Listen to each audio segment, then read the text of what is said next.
Grand mur complètement vide. Nous sommes au musée des Beaux-Arts de Quimper, fermé depuis le 1er octobre. Fermé, mais il se passe pourtant beaucoup de choses ici. Le bâtiment doit être rénové et isolé. Et pour cela, il faut déménager des centaines d'œuvres, parfois très volumineuses.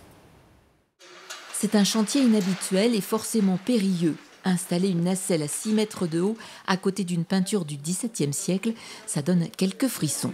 Mais cette descente du Christ de près de 500 kg, signée Paul Moll, est indéboulonnable.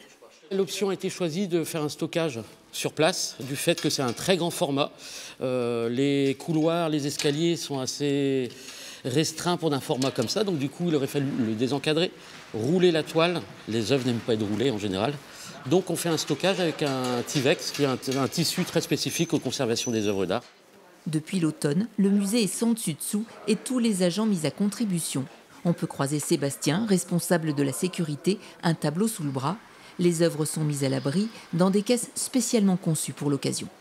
On a plus de 600 tableaux à déménager et à stocker et entreposer dans différents lieux avec une température de 20 degrés, une hygrométrie constante aussi à 50%. Pendant ce temps, Françoise, habituellement gardienne du musée, s'est formée pour dépoussiérer des fragments de sculptures en plâtre qui dormaient depuis 70 ans dans les réserves. Ici, j'ai un petit pied. Oh, c'est mignon. Et ce que j'ai fait tout à l'heure doit faire partie du petit, ça aussi, parce que c'est fin. Mais c'est un vrai puzzle. Un grand puzzle. En parallèle des travaux d'isolation du musée est mené un chantier des collections pour inventorier et passer à la loupe les œuvres stockées.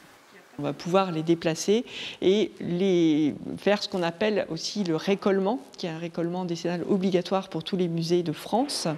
Et donc ça veut dire qu'on doit effectivement faire un constat d'état, nettoyer le revers, donc aspirer, dépoussiérer les cadres, les prendre en photo. Et si le musée est fermé jusqu'au printemps 2026, plusieurs tableaux voyageront pour être exposés en France et en Europe.